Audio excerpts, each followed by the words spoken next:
Welcome to Israeli Frenemies, broadcasted out of the beautiful city of Tel Aviv, Israel. We get the right and left together to discuss the most heated subjects of the week. My co-host here, Yariv Oppenheimer, former head of Peace Now. How are you doing this week? Hi, how are you? Good to be here. How are you? Fantastic. We got a lot to talk about it. Let's get right to it.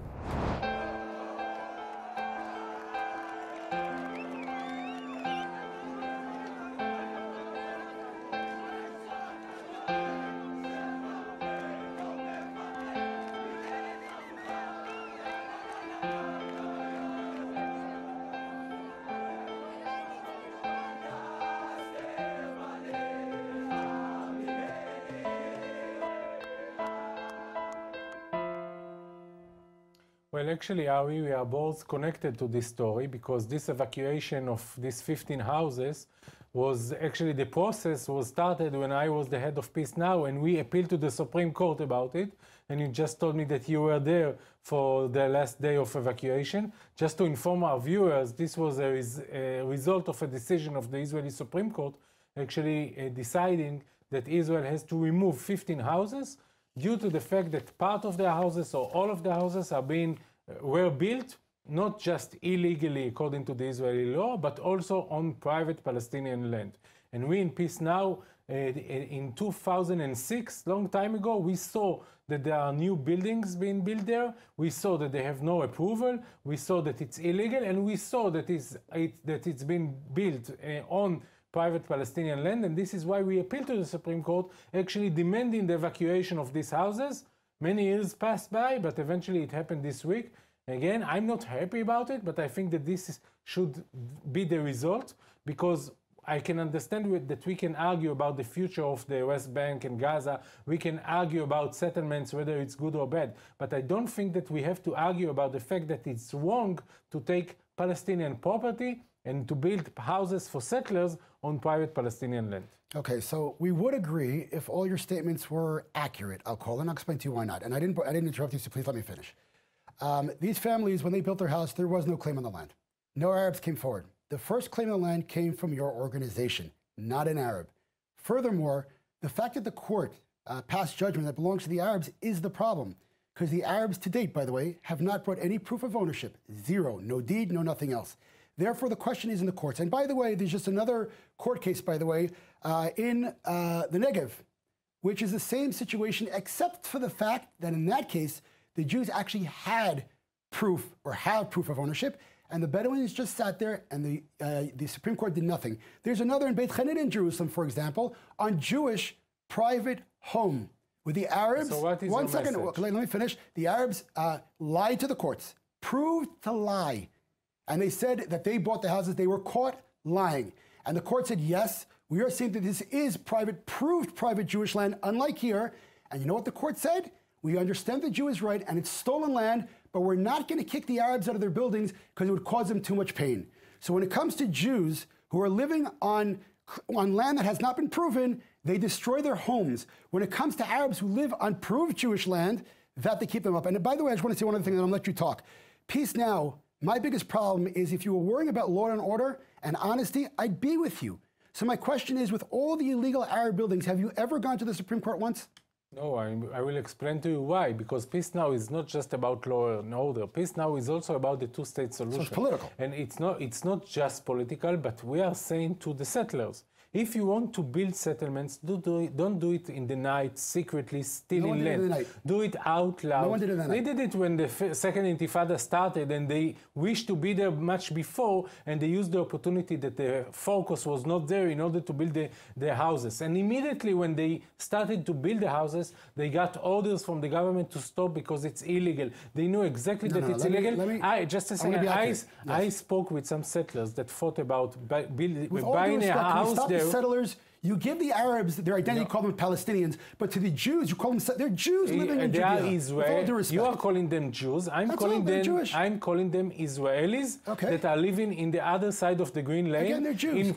In a place that never annexed to Israel. I don't think it's about Jews. I think it's about Israel, whether this is Israel or not. It's not about Judaism. Our right to Israel is because we're Jewish. Not because there is a state of Israel. What right do you have to come to an area that wasn't yours? and take even 48. What right do you have to Tel Aviv? It's because you're Jewish. You're Jewish history. Not just because of that. What right do you have? I will tell you. You know Balfour Declaration. Yes. You know the UN decision. What did Balfour say? A Jewish. That's right, but also democratic. I want to live in a Jewish and democratic. No, but I will add the democratic. And okay, more than that, when you have the decision of the United Nations allow Israel to be here, but the world didn't allow Israel to be in the West Bank. And you know what is the proof for that? The proof for that is that Israel never annexed the West Bank. So I'm saying settlers, I'm talking about Israelis that don't live in Israel. They're living in the West Bank, that it's not part of Israel according to the Israeli law. You're exaggerating, because Israeli law is on these towns. Let's not go crazy. The Israeli law, in fact, the draft rate from these cities are the highest in Israel. They pay taxes, they're working. Your attempt to discredit them is horrific, considering that when it comes to the Arabs, you give them a fake identity called Palestinians and you fight for their rights. Ari, first of all, let me use my own terminology. You can use your own one. I'm saying that Palestinians, our people that live in the West Bank, and they are not citizens of Israel like you, they are first under occupation. Second, they are Palestinians. They live under the PA. If they are not Palestinians, so why they are not Israelis? So explain that. Yeah, I know. Let me finish. Let me ask. But the PA is not a state. You agree with me? Let me answer you. The PA is in charge of all civil issues. They vote. In fact, the PA hasn't given elections. Immigration. Who is in charge of immigration? Let me finish the sentence. The PA has not given elections in 12 years. Because it's the not Hamas a state. is not giving 12 years. No, because they're undemocratic. No one's stopping them from giving elections. Is Israel stopping them from giving elections? I don't mind if they are democratic or no. I'm not going to dictate but it's not Israel's my system. But when I'm in control, you know that you said that they are responsible for all. They are not responsible for nothing. They are responsible maybe to the days that they are going to take down the garbage. No, they're responsible for their education, for health, their licenses, everything.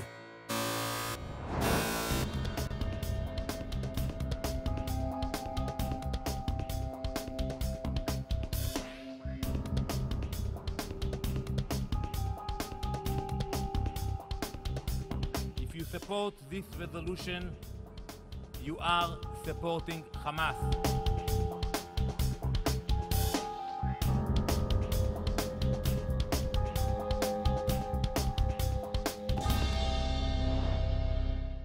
Well, the UN almost had it right. They were very, very close. And I want to explain what we're talking about here. There's an unfortunate situation in Gaza right now. And I say unfortunate because anybody who's in there who's innocent is paying the price of this horrific, terrible war. And the UN almost had it right, because right now, since 2005, when the Arabs who live in Gaza democratically voted for a majority of this terrorist organization called Hamas, right now they're in charge of Gaza right now. They're constantly belligerent towards Israel. Their charter talks blames Jews for everything, and they talk about the annihilation of the Jewish people, not only Israel. And now the people, let's say, the people who are innocent there, the ones who didn't vote for Gaza, are paying the price. The UN almost condemned a radical Islamic genocidal terrorist organization, but they couldn't do it. Just for the facts, by the way, Israel's been more condemned more times than Syria, who's killed over 700,000 people. So the UN is a pretty biased place. I'm not disappointed. I'm not even surprised. I don't think that the solution will come from the UN, but you forgot some things in your beginning. First of all, let's remember that Gaza is not just controlled by Gaza people or by Hamas. It's also controlled by Israel. Although we don't have settlements in Israel, we don't have Israelis living in Gaza, still we have a blockade around Gaza. Is Gaza and starving? The people, it's not starving, but they are very close to that. You need to be starved in order to be in this bad situation? No, I don't think so. Of course Gaza, not. Of course Gaza is a big jail. And eventually the people, the prisoners that we are in charge, we are the ones that are standing in the gates. And the people in Gaza, what they are saying actually is that eventually they want freedom. They would like opportunity for Gaza and for themselves. And the fact that we disconnect Gaza from the world, from the West Bank, from the brothers and sisters, and we decided that Gaza will be not a state, not an independent state and not part of the Palestinian state, but a jail that is being surrounded by Israeli forces, this is part of the problem. I'm not saying that this is the only problem. Hamas is not easy to handle, but Hamas, and this is also, you forgot to mention, that Hamas, this terrorist jihadi organization, is also calling to Israel to come and reach an agreement of a long-term ceasefire with opening Gaza. I think that if we would like to solve the problem, we need to understand it, and maybe we need to change the policy. Again, there's just a couple of things, and every time this happens, I feel bad saying this, couple of things which are simply not. Number one, for those of you watching, please look at the map of Israel. This is Gaza. This is the West Bank. There's no connection between the two, number one. Number two, in terms of Gaza, in terms of Gaza, it is not a jail. There are 3 malls, 2 5-star hotels, and a water park that opened up in the time that you're calling it a jail. By the way, there's another border in Gaza. It's Egypt. It's open. It's open. Yeah. Okay, I want everyone to look that up. Egypt is not opening the border at all. In fact, they flooded the tunnels with sewage water. The only way for Palestinians to go out of Gaza is the border with Egypt. I just want to say that one of the borders is Egypt. So if it's a jail, that means their own brothers, as you call them, are keeping them in. It's part of it, by the way. Why are they doing that? I will tell you. First of all, why are their own brothers keeping them in? First of all, they are not. And if Gaza people would like to go out from Gaza, the only way for them to open up to the world, they are not going to the airport. They are going to this check-in, and they are going through Cairo. So but it's not a jail. Of course it's jail. Because is it closed or is it open? It's closed because eventually... Is it closed by Egypt? Yeah, they don't have their own airport. They don't have their own port. You said it's a jail. Yeah, of course it's a jail. It's not a jail because you don't have an airport. And by the way, there was no blockade. There was no blockade in 2005. I have a question for you. Yes. 2 million people, yes. They can flood Gaza into Egypt? Of course not. When they want to go out, they need to get a visa. But this is a jail. You know, in a jail you can go out for a vacation as well. Prisoners are going to vacation. The same with Gaza. The issue is not Egypt. What's and your you question? know, you had a question. My question is how you can call this situation. What, they have independence? They have state? No, they live in under your control. So admit it. Is that a question? I'm asking you. Okay, so in 2005, there was no blockade. We completely left Gaza. They voted in a terrorist organization, and then they fired missiles at civilians in Israel. Then the blockade started to stop weapons coming in. We are delivering helium to the hospitals. They're using them now for balloons to Thank burn you down. very much that you are taking care of the hospital. Really, thank you. They're using the stuff we're giving them to fight and destroy and kill. And you want to continue? You want to open more borders? Why does that make any sense? Because the difference between you and me, I don't want just to blame the other side. I want to find a solution. You are just blaming. You're not offering any solution. Hold on one second. Your policy, can I ask you a question? Your policy is not the right policy because we see the outcome. The policy is to close them, not to give them anything, not to allow them to be open to the world and blockade. So what is your solution to Gaza?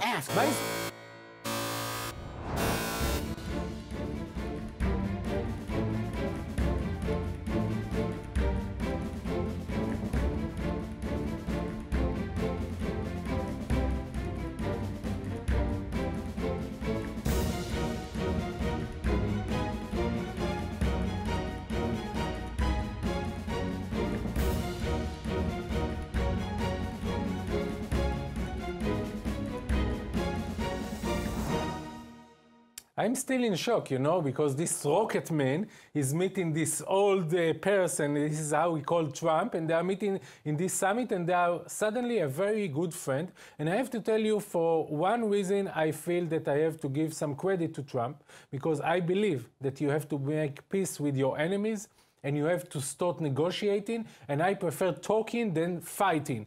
And a few months ago, we thought that we might see the end of the world when America and North Korea are preparing to this nuclear war. Now we are talking about peace talk. So I'm in favor of Trump on that. But I still have a question whether this summit really solve the nuclear problem of North Korea. I think that the Iranian will sign exactly the same agreement that Kim just signed with the American president, an empty agreement without a timetable, without exactly the numbers of missiles that are going to be taken down, this slogan about denuclearize Korea. It sounds like a slogan, and if it was Obama, you were sitting here saying, look at this Obama going to this dictator, shaking his hands and getting nothing. These are the leftists that don't know how to negotiate. Okay, so first of all, I want to just react to your first statement.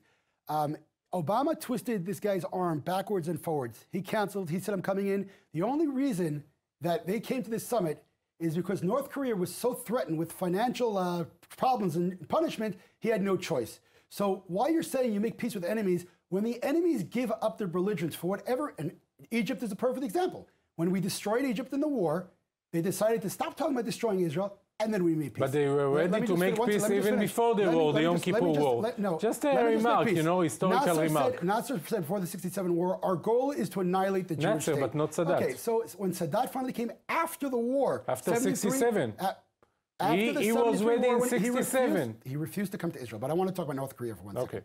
So when he finally fell because he was scared of financial problems, then he came. In terms of Trump, I think that everybody can admit we really don't know what he's going to do tomorrow.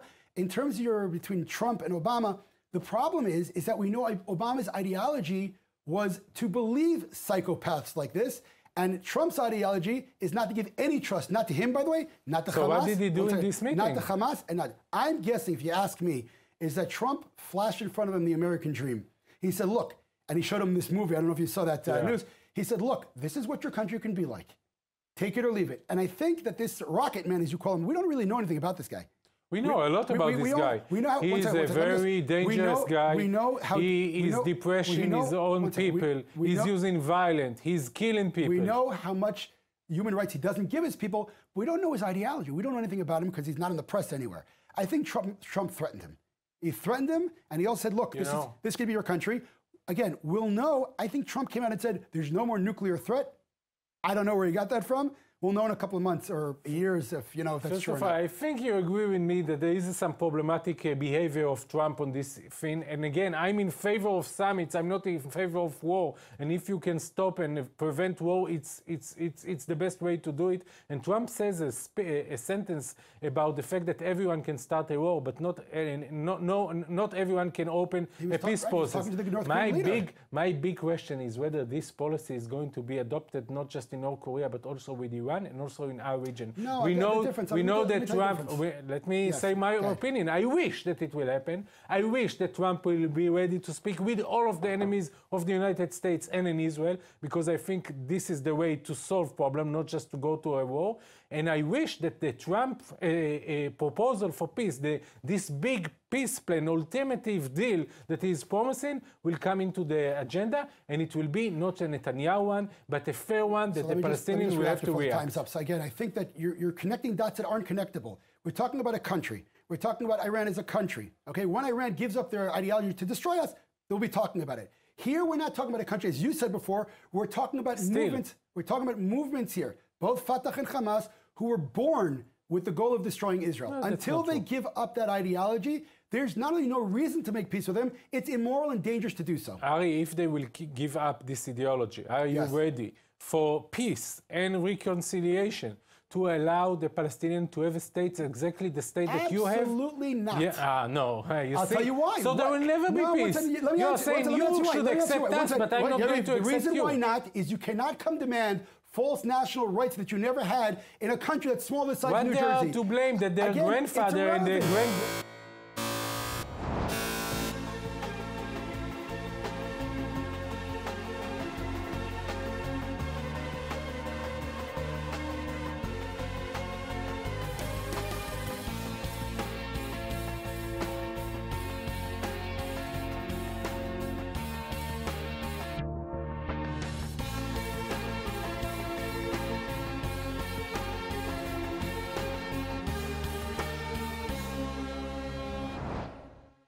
Well, the World Cup is on its way, and we started the World Cup in Russia. The FIFA organization is getting all the countries together to play these sports. I will just say one thing. I don't think we'll have anything to argue. I hope not. I hope that the only thing in the future we'll have to worry about is the World Cup. I think we both can agree on that. I wish all the teams luck. I'm sorry if those of you out there. All the teams? I don't know. You got Saudi Arabia, you got Iran. So that's the difference between us. I think, again, Argentina that decided not to come to Israel. We go there and we play sports. We play in the Olympics with even the countries that hate us. We play with them. It doesn't bother me, and I wish all the teams luck, or may the best man win. I don't know what to say. First of all, I wish the viewers that there will be good matches and people will enjoy the matches, not just that it will be there, but it will be good and a good quality of soccer. But we have to speak about politics and soccer as well. And we know that soccer, especially if we are talking about national team, it's about politics. And I agree with you that if Israel will have to play with Iran, Iran will never show up. That's true. And this is an obvious for the fact that Iran is not to recognize Israel. But my question, whether Israel is going to play against Palestinian team, whether Israel is going to say, you are Palestine, you are living next to us, We have our own national team. Why the Palestinians should not have a national team that represent a state, not Palestinian Authority? So politics and football going together all the time. The reason they shouldn't have something in the state because they don't have a state, number one. They will never have. For 1 second, they shouldn't. No, they have no right for one. They have no national right for one. The only people I just want to say that Israel have does play teams who hold up, the PLO flags and stuff, like even Israeli teams. So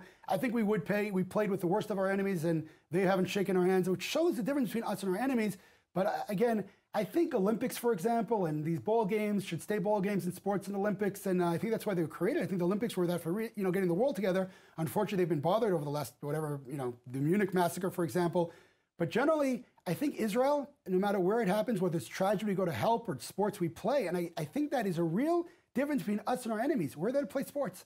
I think that the sports can be a huge bridge between people, and I think that you have a common interest, and when you have a common interest, you want to see even Iran play soccer, and there will be Israelis that will watch the Iranian team play. Maybe even some Iranian fans that are fans of Iranian people and not the Iranian regime. There are many Iranian fans who, by the way, about Israel. Because the Iranian people they don't have free speech. However, we need to look, not just to look for love in the sports and to see that Israel is legitimate because we are playing against even Arab countries, we also need to share love. And we should allow the Palestinians, for example, in the next World Cup, to have their own soccer team. Why? And not to tell them, because all the world at least deserved the chance to be in the World Cup. The only people in the world that have no chance even to be there is that the Palestinians are neighbors because we are not allowed in. There's love and there's truth. Love is wonderful. But when someone says, I'm going to fabricate a national claim and listen carefully, Israel's the size Israel's the size of New Jersey. And so what you want to do, even though we have 22 Arab countries around us who are much bigger, 1,000 times bigger, you want Israel to cut up New Jersey again to make a new state. No, I have a question a new state which they never had a claim on in the first place. The Palestinian that is being born today, in 15 years, that he will be a big fan of soccer. Yes. Which country he need to support in the World Cup? Israel? Because he's not Israeli. No. Jordan is not a Jordanian. He has no chance. Israelis don't have to support Israelis. But no matter what you're saying, you still cannot make up a national fabrication and say, your land, if you don't give me your land, I'm going to kill you. It's immoral. Love is love. Truth is more important. Bottom line. What is really important? Are you going to watch the games? I might get in trouble with the viewers. I'm going to watch the games. My kids might watch the games. I might watch the games with my kids. And next time it will be, I think, in America, Canada, and Mexico. That's so Americans, you have to get into it. And it got more popular in America, by the way, over the last 20 years. When I was growing up in America, soccer wasn't so popular. Now it's big. And the World Cup, by the way, is the biggest event in the world. So America's like baseball and football. Let's run because the game is starting. Thank you, Ari. It was a pleasure to be with you. No problem. Have a great week, everyone. God bless. And share us out on Facebook and all the other social media contacts. God bless everyone from Tel Aviv, Israel.